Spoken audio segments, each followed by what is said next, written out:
The subject today is emotional intelligence and the Bhagavad Gita. Of course, over the last 1 year, I've been taking sessions on most Thursdays on the Bhagavad Gita. And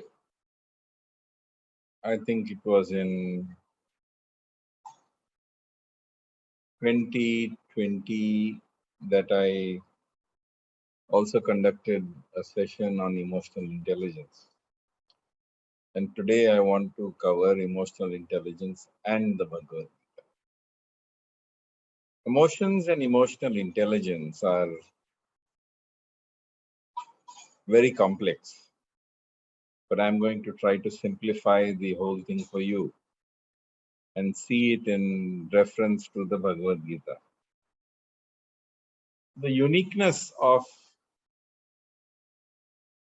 the Bhagavad Gita is that Krishna teaches Arjuna how to overcome his debilitating, paralyzing emotions and how to gather his emotions and wield these emotions on the battlefield against his foes.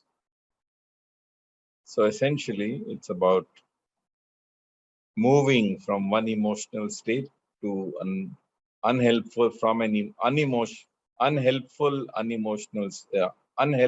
emotional state, moving to a more helpful emotional state. So let's start with what emotion is. And emotion is essentially a transformation that takes place within your body and mind, or mind and body.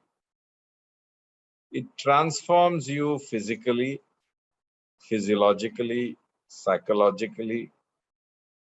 And we can say it's called emotion because it adds energy to motion. It adds energy to motion in the sense that when you are overcome with an emotion, you can perform wondrous things. In the case of a fight or a war, the emotions of the warrior are very important, because if the warrior is not charged with emotion, his performance on the battlefield may be less than optimal. In fact, it's often said, it's not the size of the dog in the fight, it's the size of the fight in the dog. So the amount of aggression, the amount of enthusiasm, the amount of, yes, even violent expression of assertion, which is there in a warrior, these emotions are able to make him perform far better than he would if he was acting without emotion. Indeed, even if he is frozen with fear, it takes a good deal of action, a good deal of energy to free somebody in any situation. You will find that when you are frozen in action, all your muscles are tense and energy is being expended simply keeping you in a frozen or paralyzed state. So emotion means that which adds energy to motion. A mother who loves her child can even lift a major vehicle like a truck to pull her child out from beneath the truck where it was trapped. This is the power of emotion.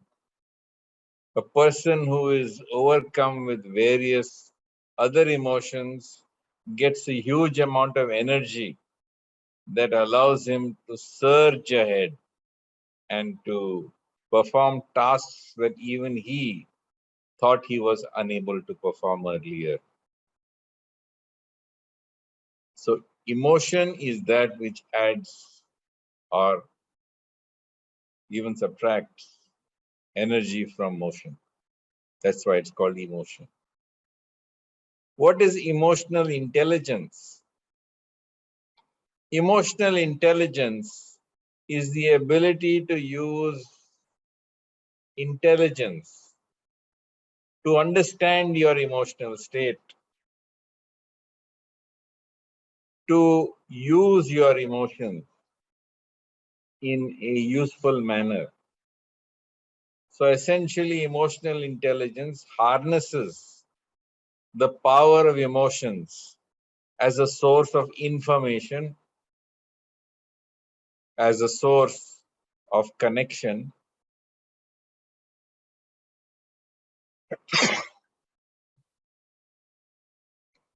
as a source of energy, and as a source of influence. So when you are able to arouse an emotion within yourself, you are able to first, if you are intelligent, understand what that emotion is.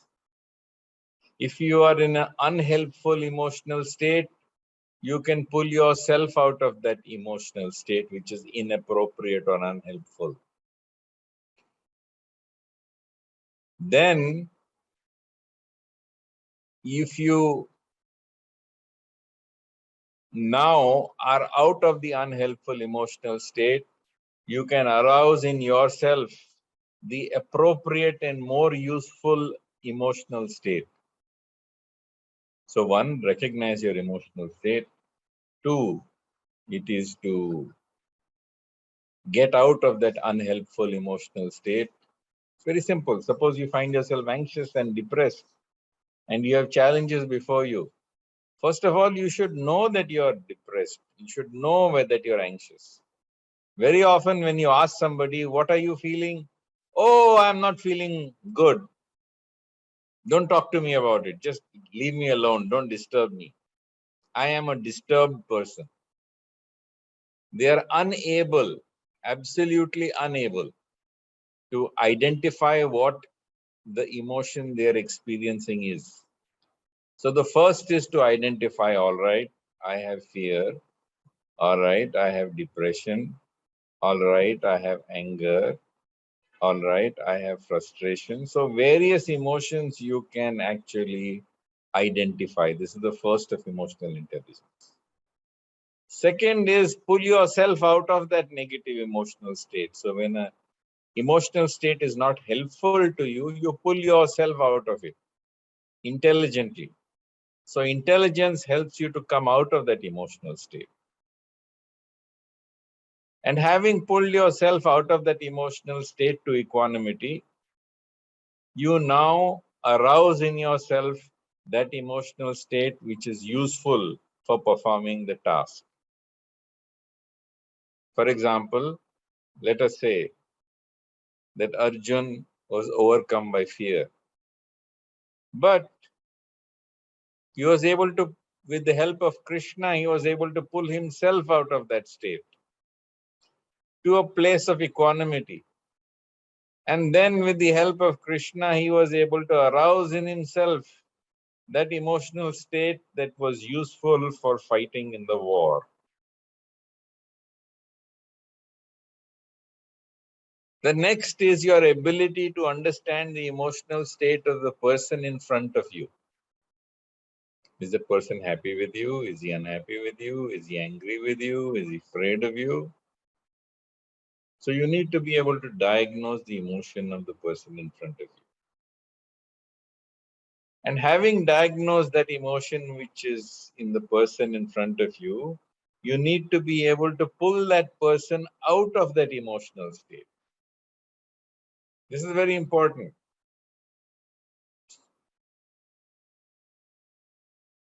If you meet someone who's depressed, if you meet someone who's anxious, you should be able to pull him out of that state. The Bhagavad says that meeting a saintly person is like washing your face in a stream of cool water because you feel refreshed. That is because of his ability to transform your emotional state. Similarly, even in material life, big money in millions of dollars is paid to rock stars, to pop stars, to performers, who when they step onto a live platform are able to transform the emotional state of their fans in the audience while performing in front of them. So not only do you identify the person's emotional state, you are able to pull him out of that emotional state. And the crown jewel of emotional intelligence is the ability to maintain human relationships across long periods of time in your life. In fact, when hiring people in intelligent companies, they always try to understand whether the person who is appearing for the interview has been, in fact, in touch with people from his school days, even from his kindergarten days, from his professional college days, and whether he has strong and lasting relationships. I remember an industrialist once telling me, that was when his daughter was born. He told me that, I'm going to get my daughter married, not necessarily to the richest person, but I'll marry my daughter to that person who has maintained their servants for more than 20 years. Because if they can manage their servants over 20 years, then they can surely handle my daughter. Of course, he was talking of industrial joint families. So you must understand that this ability to maintain human relationships across years, across decades, across the ups and downs that occur in every relationship, and the ability to maintain these relationships are all signs of emotional intelligence. Very often people have the illusion that you made me angry, you made me anxious, you made me depressed. This is the first fallacy that you have to remove when you are understanding emotions and emotional intelligence. No one can make any emotion overwhelm you. Emotions are not the result of somebody else's behavior. Emotions are the result of not only of your own thoughts and the stories you tell yourself. However a person may behave, it is you who tells a story about that person in your mind. Oh, this is what he did then. Oh, this is what he's doing now. Oh, this is what he'll do in the future. Oh, this is his nature. Oh, I have seen this so many times in him. So you tell yourself an entire story about somebody else before an emotion arises in you. The same thing with the situation. You have to tell yourself a story in order to get that emotion to rouse within yourself. Now, the important thing is that you tell yourself these stories so fast, at such lightning speed, at the speed of thought, that you don't even realize you're telling yourself a story. And because you don't realize you're telling yourself a story, you experience the emotion long before you realize how it started. So many people who teach emotional intelligence say that the first thing you must know is you learn to slow down your thoughts, so that by slowing down your thoughts, you will be able to understand what is the story I am telling myself. Similarly, when somebody in front of you is experiencing an emotion, you must ask yourself, what is the story he is telling himself, or what is the story she is telling herself? So now they have demonstrated that emotions don't appear by themselves. Emotions appear when you tell yourself a story. Emotions are the results of your thoughts and your decisions. And this is the new theory of emotion that has come about. So you should become aware that no one can make you feel anything. It is you who think and who tell yourself a story, and thereby you experience an emotion. The whole principle of the Bhagavad Gita is that we should never be victims of our emotions, but we must be people who wield our emotions to bring about the most effective result in our lives. We should not allow our thoughts to overpower us. These are the thoughts which came to Arjun, which he spews in front of Krishna. That, oh, if I kill these people, this will happen, and that will happen, and this will happen, then the women will become corrupt when there are no elders. Then there will be unwanted progeny in the land, and all those sins will come upon my head. This is a story he tells himself. And Krishna tells him, stop telling yourself these stories. They're only stories. These are all stories which are the result of adharma. These stories have been generated by adharma. So, sarva dharman parityaja mam ekam sharanam vraja. Aham tvam sarva papebhyo mokshayishami masucha. Abandon all these stories that are there in your mind. Abandon all the stories and philosophies you've been explained other than that in the Bhagavad Gita. And depend on God, depend on Krishna. Never fear. So therefore, in the lectures I have conducted or the sessions I have conducted earlier on Jivan Mukti, I have constantly explained to you from Sthita Prajna to the idea of the Karma Yogi, to the person who is the Dhyan Yogi, to the person who becomes, shall we say, the Bhakta in Bhakti Yoga. Then we go on to explaining who is the person who is Gunatita, who is situated beyond the three gunas of Prakriti. All of them have one thing in common. All of them have attained the platform of emotional equanimity.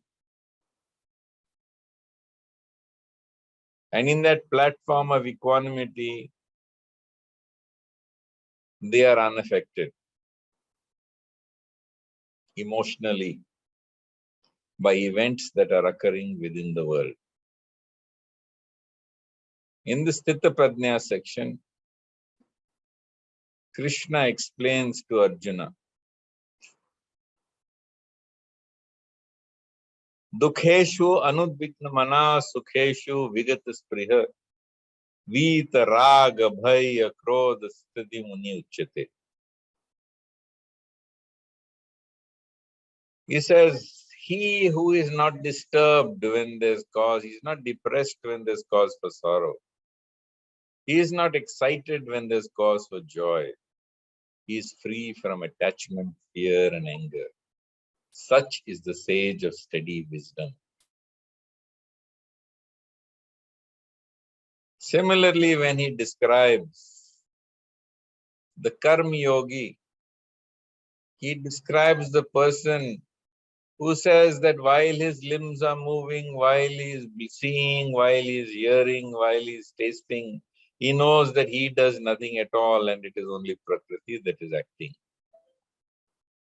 So without emotion, on the platform of equanimity, he has transcended being affected by the actions that are taking place.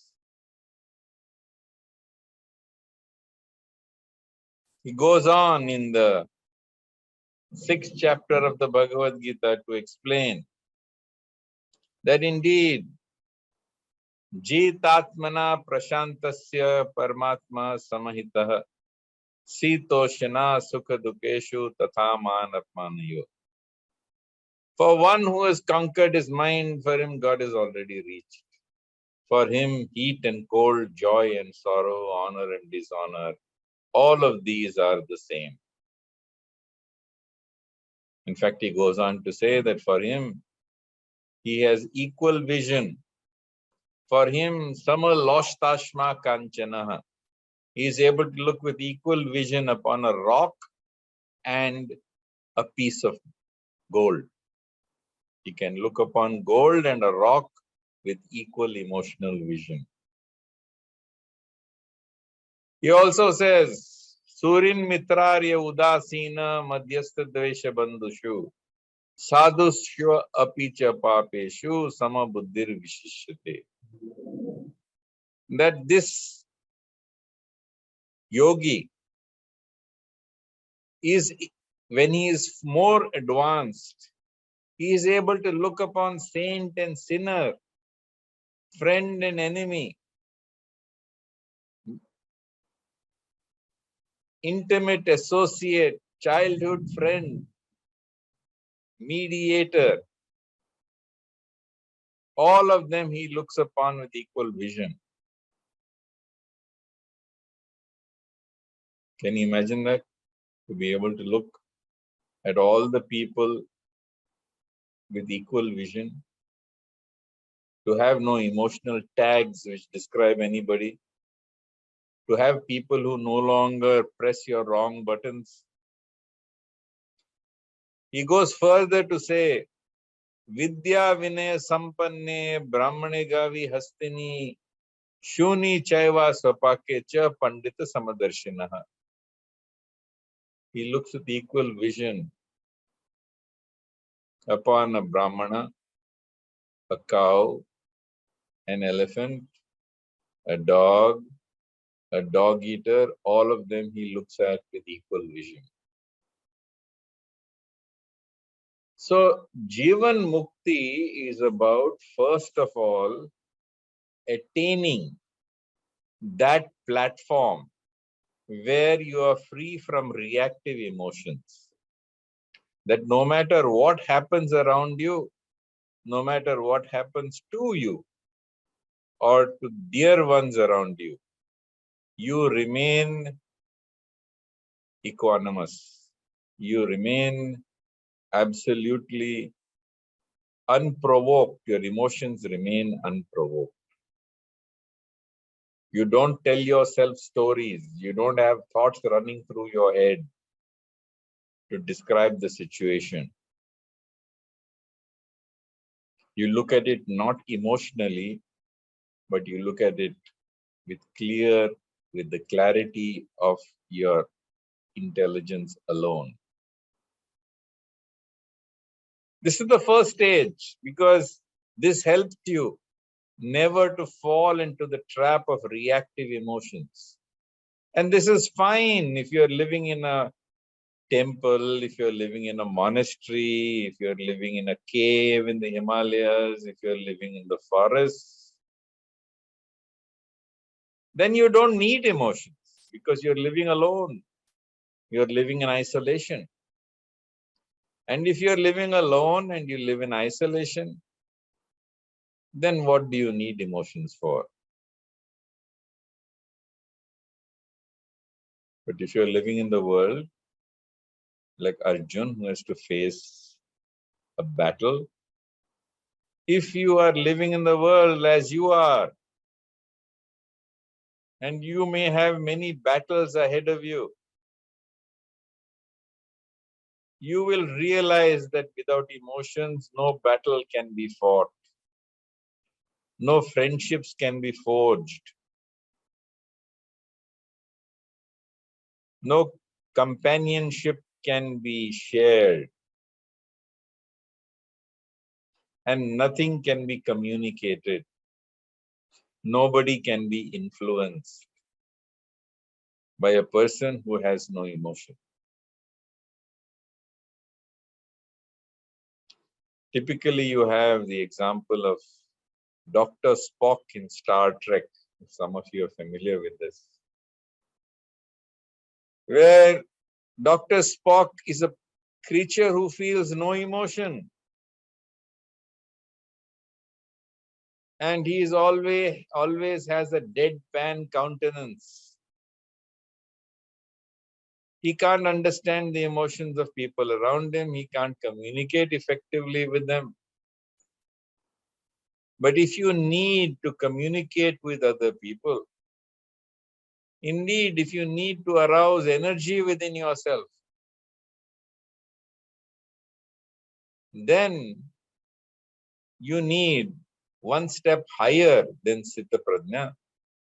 You need to be a Sthita Prajna who is able to generate the appropriate emotions. To help you understand this, I must go back to the book by Bernard Baruch Spinoza, a brilliant philosopher who wrote this book called Ethics. And he explains that there are two types of emotions. One emotion is called a passion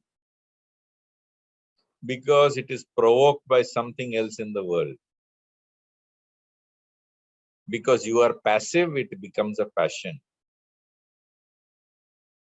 If you see someone from the opposite sex and all your buttons are pressed, you are gripped by a passion because you are passive. On the other hand,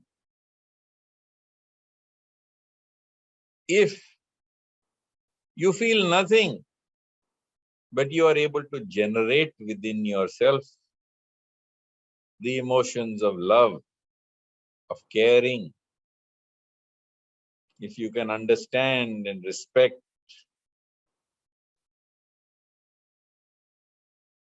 all these are active emotions. So indeed, you are either passive, as most people in this world are, because the world is constantly pressing your buttons, or you are active. And active means you have reached a platform of equanimity. You are a Sthita Prajna. But because you need to act within the world, you are able to generate the right appropriate emotion that will help you to perform your tasks appropriately. So if you are on a battlefield like Arjun, you can generate that kind of aggression that comes from violent assertion of your rights. If you are in fact in another situation, you know what is the emotion required because you are acting from a platform of equanimity. And because you're acting from a platform of equanimity, you are able to finely tune and select the emotion that would work best in those circumstances. Because of that, and because you're acting from a sense of duty, in a spirit of sacrifice to please God,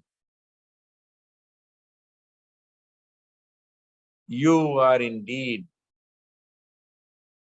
extremely successful in your human relationships.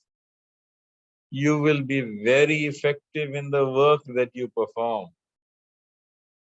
And you will be the most dependable person because you are not tossed by emotion from within, but not only have you transcended reactive emotion, but you are able to generate the appropriate emotion to act effectively and successfully within the world. So there is much more about emotional intelligence, but I'm simply trying to explain to you that it starts with the inappropriate emotion. You pull yourself out into a position of equanimity of mind. You generate that appropriate emotion. So therefore, my friends, if you have to learn anything from the Bhagavad Gita, learn this. How can I be equanimous? How can I attain that quality of mind which is no mind? How can I attain that state of consciousness where I am not on an emotional roller coaster, where I am free from depression, anxiety, fear, anger, greed? I can look upon the world with equal vision. I can see both rocks and gold with the same emotion. I can look upon my enemy and my friend with the same equanimity. And yet, I am able to decide what is the right emotion to generate. And I can generate, self-generate, not passive emotion, which is reactive, but proactive emotion, which is the result of my decision and choice on which emotion will be most effective at this time. So just as Arjun was overwhelmed by the wrong emotion, he had to pull himself out of that inappropriate emotion to a platform of equanimity, and then having transformed himself onto that platform of pure peace and bliss, he then chooses the right emotion to fight in a raging war that presents itself in front of him. So this is a brief idea of what emotional intelligence is and what the Bhagavad Gita teaches as far as emotional intelligence is concerned. Does anyone have any questions on the subject?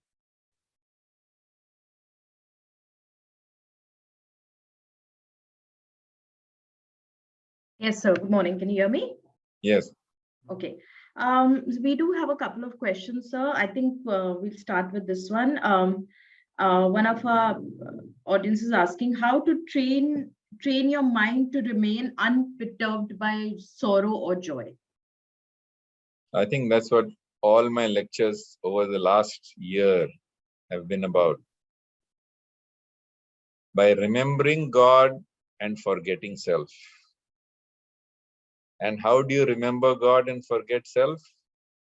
Perform all your actions, not only at your workplace, but also in your home, in your society, as a sacrifice that is offered to God, with the idea, Om Tat Sat. Act not for fruit, act not as a doer, but act in a spirit of yajna or sacrifice. And when your mind is otherwise unengaged, do not occupy your mind with nonsense, but instead use that time to chant the holy name of God. Harer Nam, Harer Nam eva kevalam, kalau naste eva gatiranyatha. So if you can do that, if you can do everything as an offering for God, yat karoshi, yad ashnasi, yat juhosi dadasi, yat tapasyasi kaunteya tat kurushvam adarpanam. Whatever you do, whatever you eat, whatever you offer, whatever you give away, whatever charities, whatever austerities you perform, everything, Krishna says, do it for me. So if you can perform every action, every duty, everything as an offering to God, and thus remember God and forget self, and to keep your wandering mind in check when you are not engaged in doing anything useful, sit and chant God's name. In times of COVID, in times of Omicron, in times where the city is facing a shutdown, or cities are facing shutdown, use this wonderful opportunity to chant Hare Ram, Ram Ram, Hare Hare, Hare Krishna, Krishna Krishna, Hare Hare.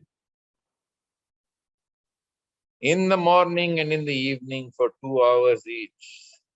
That's roughly 16 malas on a beads made of 108 beads. 16 malas in the morning, 16 malas in the evening. That's 2 hours in the morning, 2 hours in the evening.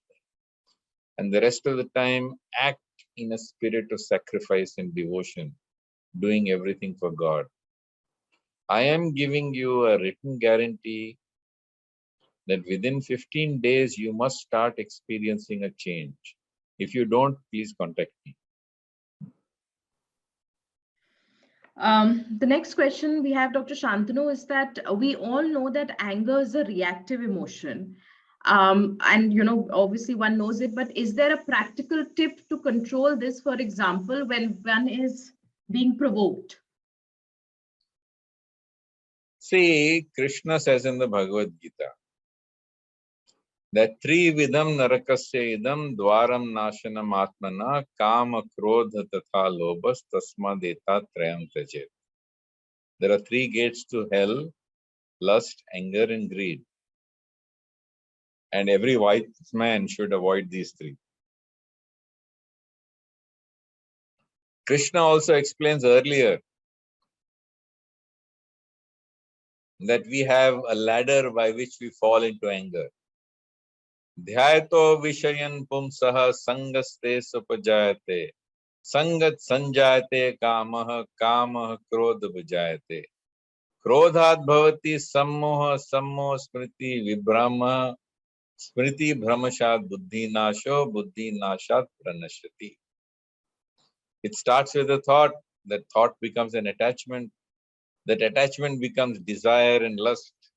That desire and lust, when frustrated, it becomes anger. That anger destroys discrimination and memory. And then one acts without discrimination, in forgetfulness of the laws of God and the laws of man. And thus he is destroyed by anger. But my friends, there are two types. One is called destructive rage. When you act blindly in fury, when you talk and abuse people blindly and in fury. And the other is what we call as assertive anger. Assertive anger is a proactive emotion that you need to arouse within yourself when you are being taken advantage of. You don't lose your head. You don't speak impolitely. You do not abuse. You address the other person with respect. Suniye ji. Please listen to me, sir. So you show respect. Your purpose in expressing that assertive anger is not to destroy relationships. It is to improve relationships. So you tell the other person that, Suniye ji, excuse me, sir, I am saying this because I value my relationship with you. And what has just happened, whether you intended it or not, has transgressed my boundaries. Therefore, I strongly suggest to you, because we should both value our relationship, please don't do that again. This is assertive anger. So assertive anger is not wrong, right? To assert yourself even violently on a battlefield, if you are a soldier or a policeman, that is not wrong. But it is that anger that results from frustration of your selfish desire, which clouds your reason, which clouds your awareness of social conduct, even criminal conduct. That is destructive rage. I hope it is clear that no one who attends these sessions becomes a pushover. I don't want you to be a pushover. I don't want you to be pushed around, but I want you to be respectful, to value relationships, and to express assertive anger, to define your boundaries, and thereby improve your relationships. So one should stay away from destructive anger. And yes, yes, destructive anger you have to get away from. Which if you do what I'm telling you, do everything as an offering to God. Chant the way I'm telling you, because in these times of COVID, people think it's bad, but I say it's wonderful that you are getting so much time to chant.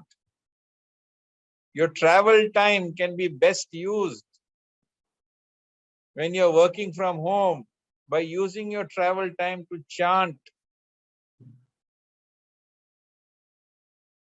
Harer Nam, Harer Nam, Harer Nam eva kevalam, kalau nasteva, nasteva, nasteva gatiranyata. There is no other way, there is no other way, there is no other way in Kali Yuga than by chanting the holy name, chanting the holy name, chanting the holy name. Great. Thank you so much, Dr. Shantanu. I think these were the questions we had this week. If there is something you want to add to the session, or let us know what you will cover the next week, we can do that. So emotions add color to your life.